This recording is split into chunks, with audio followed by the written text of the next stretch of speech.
A paz do Senhor, amados irmãos. Amém. É uma honra, um prazer, poder estarmos aqui na aula 2 do nosso discipulado.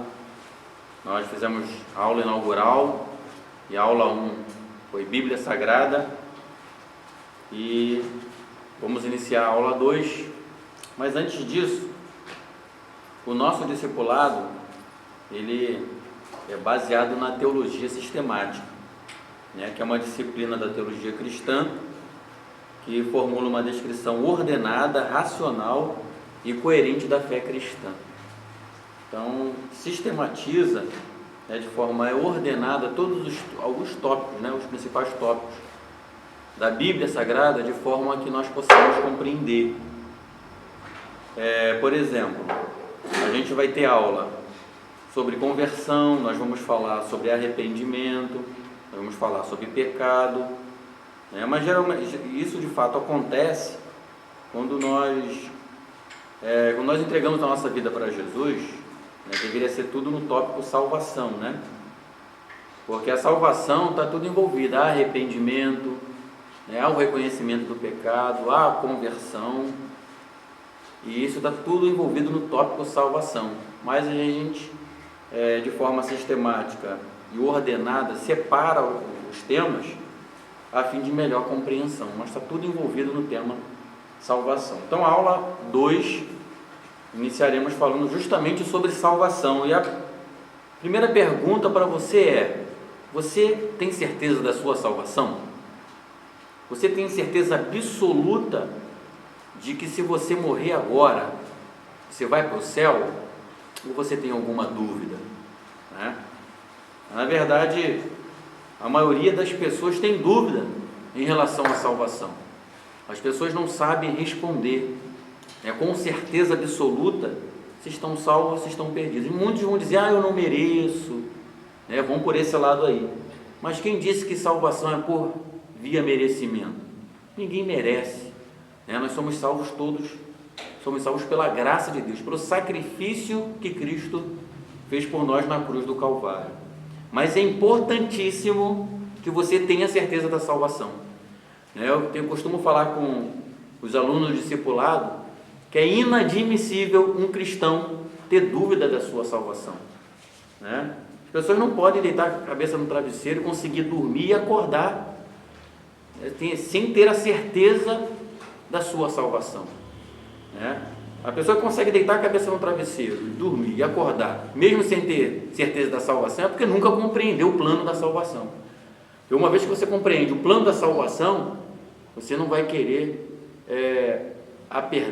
perder essa salvação ou ir para outro lugar que não seja a Nova Jerusalém, de maneira nenhuma, até porque um alto preço foi pago na cruz do Calvário. Mas será que nós podemos ter garantia, certeza de que nós já estamos salvos? Claro que sim. E Jesus, ele deixou bem claro. Abra lá comigo em João capítulo 5, versículo 24. Está no Evangelho, segundo escreveu o evangelista João, segundo São João capítulo 5, versículo 24, diz assim: em verdade vos digo, isso que é a palavra de Jesus, em verdade vos digo, que quem ouve a minha palavra e crê naquele que me enviou, tem a vida eterna. Não entra em condenação ou em juízo, mas passou da morte para a vida. Observe que Jesus está falando no presente, ele não está falando no futuro. Em verdade vos digo. Observe que quando uma palavra bíblica, ou um versículo bíblico se ratifica, por exemplo, em verdade, é porque Jesus está enfatizando algo de extrema importância que ele vai falar. Em verdade vos digo, quem ouve a minha palavra e crê naquele que me enviou, tem a vida eterna. Então, a partir do momento que a pessoa ouviu o evangelho da salvação, entregou a sua vida para Jesus, ele ou ela tem a vida eterna, porque ele pagou um alto preço naquela cruz do Calvário. Então é ele que nos justifica, É Ele que levou sobre si os nossos pecados, as nossas transgressões. Então, a partir desse momento, nós não somos salvos porque merecemos, nós não somos salvos pelas obras que nós iremos fazer ou deixamos de fazer, nós somos salvos pelo sacrifício que Ele pagou por nós na cruz do Calvário. Então, a Bíblia Sagrada, o próprio Cristo está dizendo para mim e para você que nós estamos salvos. Uma vez que ouvimos a palavra, entendemos o Evangelho, aceitamos o amor de Deus para a nossa vida, que é Cristo Jesus, temos que ter a plena certeza da salvação. É claro que nós vamos ver a mais adiante, conforme os estudos, as lições foram passando, não é que simplesmente agora que nós estamos salvos, a gente vai ficar sentado tomando suco de laranja, não é nada disso, né? Nós temos que fazer a nossa parte sim, Ele já fez a parte dele, Cristo fez a sua parte perfeita. Nós vamos ver aqui que o sacrifício de Cristo foi um sacrifício perfeito, né? E nós não temos que fazer mais sacrifício nenhum, Ele já pagou o alto preço lá. Tudo que nós fazemos agora é por amor, é uma obra voluntária, por amor ao que Ele fez por nós na cruz do Calvário. Então, em Hebreus capítulo 9, do versículo 11 ao versículo 15, vai falar sobre o sacrifício perfeito realizado por Cristo Jesus. Vamos lá para ler. Carta de Paulo aos Hebreus. Na verdade, Paulo não. Nós não sabemos até hoje quem escreveu a carta aos Hebreus. Lá no capítulo 9, do versículo 11 ao versículo de número 15. Muitos teólogos vão dizer, vão dizer que foi Apolo, enfim. Então, nós falamos o autor aos Hebreus, capítulo 9, versículo 11 ao versículo 15, está escrito assim: Quando, porém, veio Cristo como sumo sacerdote dos bens já realizados, mediante o maior e mais perfeito tabernáculo, não feito por mãos, quer dizer, não desta criação, não por meio de sangue de bodes e de bezerros, como era feito no passado, mas pelo seu próprio sangue, entrou no Santo dos Santos, uma vez por todas, tendo obtido eterna redenção. Portanto, se o sangue de bodes e de touros e a cinza de uma novilha, aspergidos sobre os contaminados, os santificam, quanto à purificação da carne, muito mais o sangue de Cristo, que pelo Espírito eterno a si mesmo se ofereceu sem mácula, sem pecado a Deus, purificará a nossa consciência de obras mortas para servirmos ao Deus vivo. Então, no passado, o sacerdote, para que houvesse o perdão dos pecados do povo, ele oferecia o sangue de bodes, de touro, e cinzas de uma novilha aspergida sobre os contaminados, para que houvesse o perdão dos pecados, E nós sabemos que aquilo ali era apenas sombra do que Deus iria fazer por intermédio do Cristo, de Jesus Cristo. Então, hoje o sacrifício de Cristo é um sacrifício perfeito, A obra redentora de Jesus é uma obra perfeita. Então, nós não podemos ter dúvida, da obra redentora do Cristo. Nós não podemos ter dúvida nenhuma, porque se nós duvidarmos da nossa salvação, nós estamos duvidando da palavra do próprio Deus. Então, nós não devemos duvidar, devemos crer 100% plenamente de que estamos salvos, que o sacrifício de Cristo na cruz nos purifica, nos santifica, o nosso nome foi escrito no livro da vida, estamos justificados, e ninguém nada pode nos tirar da presença de Deus. Obviamente que nós temos que permanecer até o fim. Pastor, nós somos pecadores? Somos, permanecemos pecadores, mas pecadores reconhecidos. Nós reconhecemos que somos pecadores, reconhecemos que não somos dignos do amor de Deus, mas Ele prova o seu amor para conosco, quando Paulo vai escrever Romanos capítulo 5, versículo 8, em que mesmo nós sendo pecadores, Ele envia Jesus para nos redimir, nos resgatar. Então, lá em primeira carta de João, 1 João, lá no finalzinho da Bíblia, antes de Apocalipse, primeira epístola de João, no capítulo 1, primeira epístola de João, capítulo 1, do versículo 5 ao versículo 10, primeira epístola de João, capítulo 1, do versículo 5 ao versículo 10. Quantos irmãos, eu sei que você está aprendendo a ler a Bíblia agora, Então, eu costumo dizer na primeira aula, eu deveria ter falado lá na nossa primeira aula, que vocês precisam aprender a se familiarizar com a Bíblia Sagrada. É para você, quando o pastor, o pregador fala, abre lá os profetas menores, ou abra lá em Joel, para você não ficar perdido. Então, toda a Bíblia tem um índice geral, e nós precisamos nos familiarizar com todos os livros, tanto do Antigo Testamento como no Novo Testamento. Nós temos 39 livros no Antigo Testamento e 27 no Novo Testamento. E nós precisamos nos familiarizar, não vou dizer que precisa decorar, mas nós temos que nos familiarizar para quando a gente falar a primeira epístola de João, a gente quer saber quais são os evangelhos, quais são os livros históricos, né? Quais são as cartas paulinas. A gente precisa conhecer, nem que seja panoramicamente, os livros da Bíblia Sagrada para não ficar perdido, né? Então a gente tem que aprender, como Paulo falou para Timóteo, nós temos que nos apresentar como obreiros aprovados e saber manejar bem a palavra da verdade. Agora, só quem aprende a manejar bem é quem maneja, né? Então a gente precisa ir lá no índice da Bíblia Sagrada para se familiarizar com os livros bíblicos. Mas enfim, já deu tempo para você achar, chega de colher de chá. 1 João capítulo 5, 1 João capítulo 1, versículo 5 ao versículo 10 está escrito assim, ó. Ora, a mensagem que da parte dele temos ouvido e vos anunciamos é esta, que Deus é luz e não há nele treva nenhuma. Se dissermos que mantemos comunhão com ele e andarmos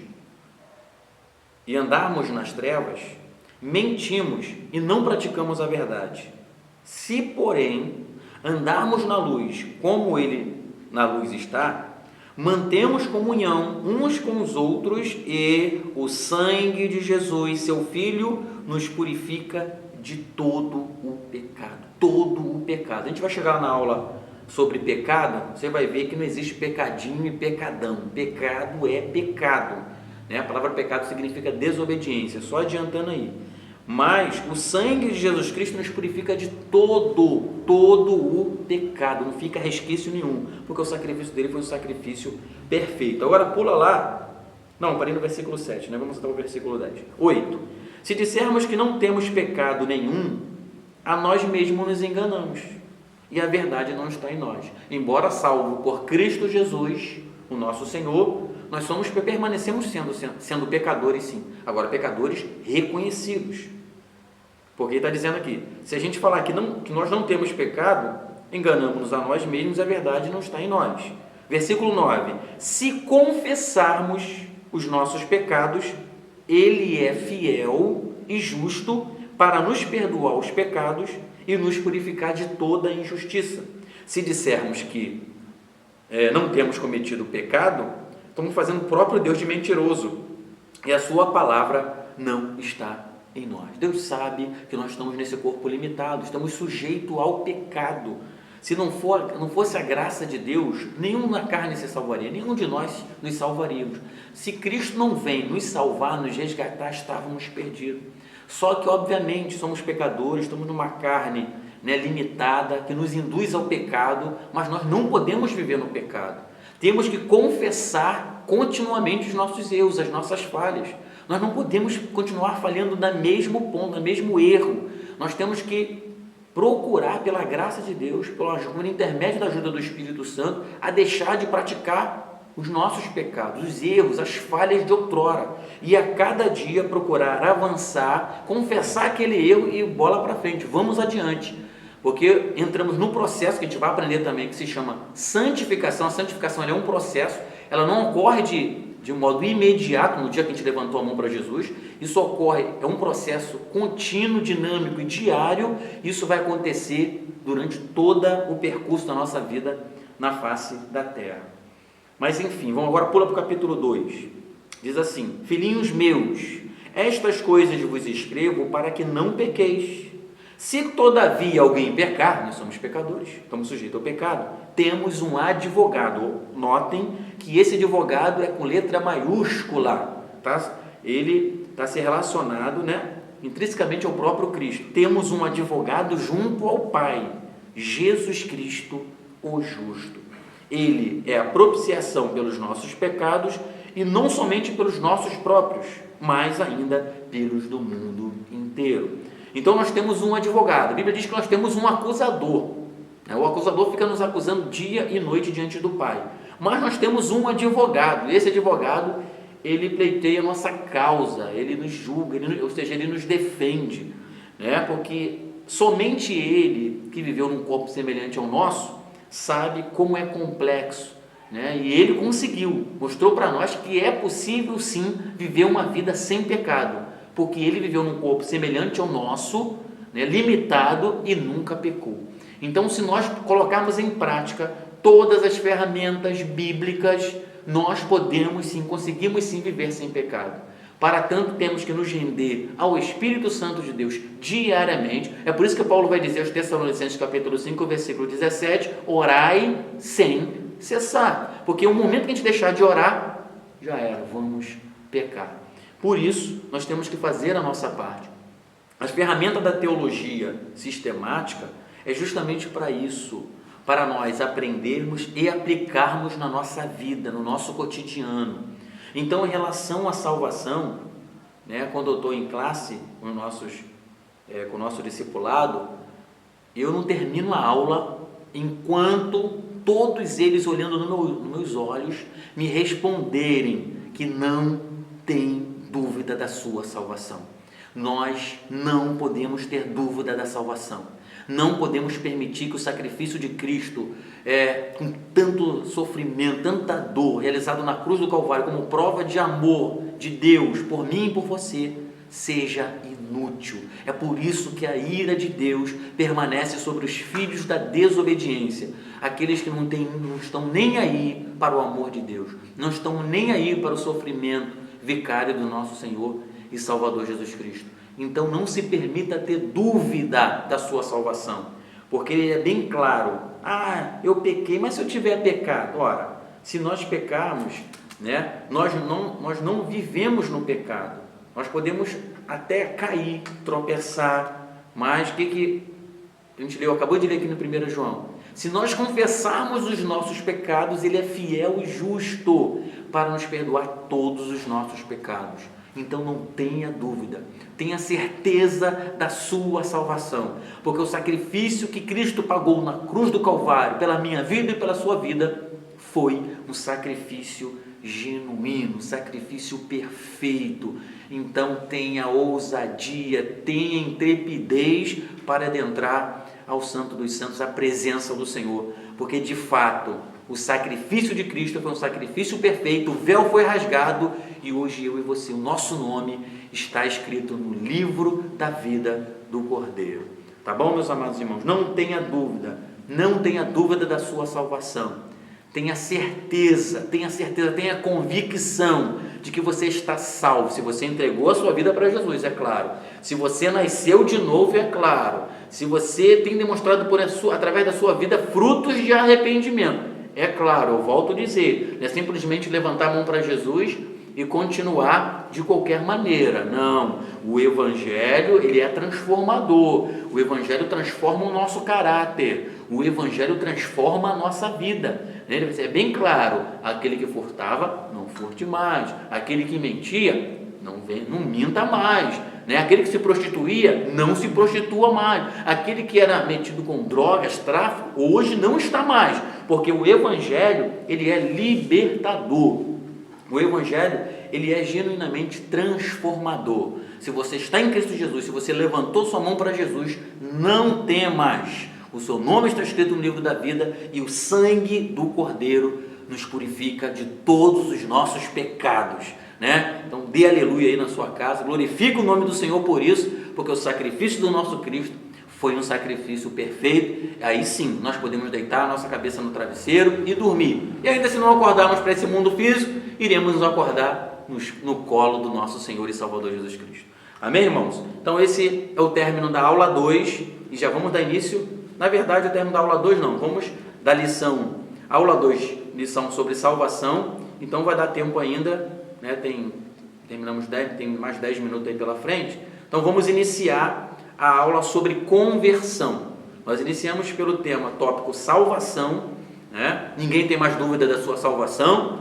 né? Todo mundo sabe que nós somos pecadores, mas o sangue do Cordeiro nos purifica de todos os pecados. Ainda que o inimigo nos acuse, não existe mais pecado, porque a Bíblia vai dizer que Deus lança no mar do esquecimento. O sangue do Cordeiro nos purifica de todos os nossos pecados, ou seja, são totalmente apagados.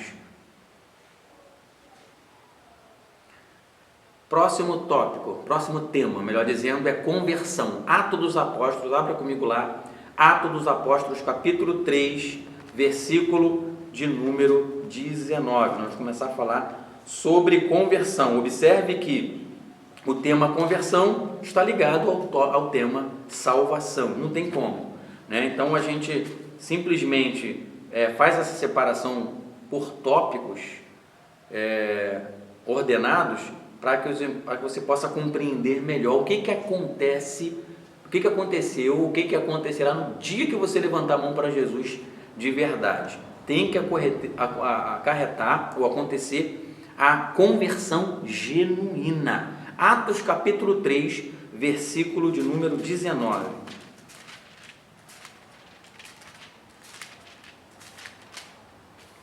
Está escrito: arrependei-vos, pois, e convertei-vos, para serem cancelados os vossos pecados.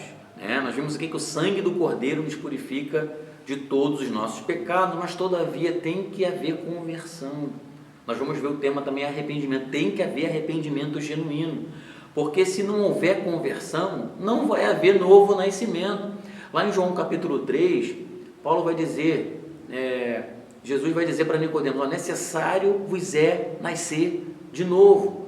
Que nascimento é esse? Nicodemos não vai entender, mas eu tenho que voltar para a barriga da minha mãe? Não, Jesus está falando do novo nascimento, um nascimento espiritual que acontece no dia que nós levantamos a nossa mão para Jesus, no dia que nós nos convertemos da nossa vida pecaminosa para uma nova vida agora com Cristo. Então, Pedro está dizendo aqui, o discurso de Pedro no templo, arrependei-vos, pois, e convertei-vos, para serem cancelados os vossos pecados. Mas o que é conversão? Conversão é a mudança moral pela qual o homem renuncia à sua conduta anterior, volta-se para Deus e cumpre a sua vontade. Na pregação dos profetas, conversão é abandonar o serviço dos ídolos, que leva a descuidar do serviço de Deus e da observância dos seus preceitos. Esta conversão, porém, não é obra humana, mas fruto da intervenção de Deus na vida moral do homem. Então, quando nós começamos a observar aqui, que tanto na salvação, como nesse processo, tanto na conversão, Deus ele age nessa hora, é algo sobrenatural. O homem por si só não tem condições de se converter, não tem a condição de se renunciar, fazer uma renúncia própria, mudar sua conduta por si só. A partir do momento que nós levantamos a mão para Jesus, a Bíblia diz que nós passamos a ser a morada do Espírito Santo. O próprio Deus passa a morar em nós, e a partir daí nós temos uma ajuda, um socorro sobrenatural, oriundo do próprio Deus. Deus promete que nós não vamos caminhar sozinhos. Nesse processo de mudança, esse processo de conversão, não acontece simplesmente pela nossa própria vontade, porque por nós mesmos nós não conseguimos. Nós vamos ver mais à frente aí, o conflito do apóstolo Paulo em querer fazer a vontade de Deus, mas ele não conseguia realizar. Por mais que ele se esforçava, ele não conseguia realizar, ao ponto que ele chega a quase jogar a toalha, como muitos fazem aí, quase jogar a toalha e desistir do Evangelho. Mas é o próprio Deus que vem em nosso socorro. Por quê? Quando falamos em conversão, a vida de outrora não pode ser mais praticada, aquela conduta do velho homem, da velha mulher, a conduta principalmente na área moral, não pode continuar. A pessoa que comprava e não pagava, isso é absurdo. Tem pessoas que dizem que levantou a mão para Jesus e não paga a conta de luz. Pessoa que rouba negócio dentro do supermercado, rouba uma banana, rouba um doce, bota alguma coisa dentro, rouba roupa e diz que é cristão, Não, volto a dizer na aula 1, pessoas estão confundindo o evangélico de hoje, todo mundo é evangélico, né? Mas não há uma mudança de comportamento, não há uma conversão genuína, não há mudança na moral, e as pessoas estão dizendo que são cristãs, né? Não há mudança na conduta, a pessoa continua da mesma forma, roubando, né? Fazendo coisas erradas e acham que estão salvas. Aí não, né?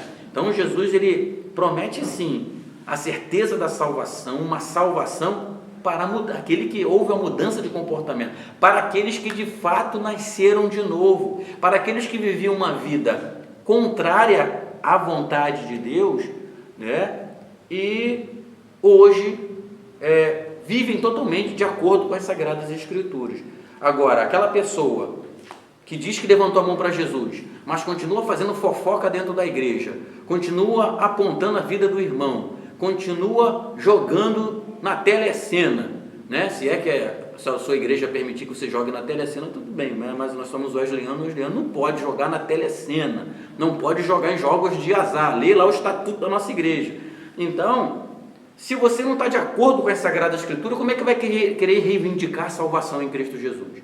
Então, a salvação é para os nascidos de novo, para aqueles que entregaram a sua vida para Jesus. Então, se você não tem certeza da sua salvação, é porque você não nasceu de novo. Se você continua com as mesmas práticas de sempre, cuidado, faça uma autoanálise e vê se houve uma conversão genuína. Tem que haver comportamento. O Evangelho muda o nosso comportamento. Tá bom, amados irmãos? Terminamos aqui a aula 2. Que Deus vos abençoe, né? Vou colocar também lá no grupo do discipulado, e qualquer dúvida, os irmãos podem inbox e fazer qualquer tipo de pergunta. Tá bom? Estamos à disposição e que Deus abençoe. Não tenha dúvida da sua salvação, em nome de Jesus.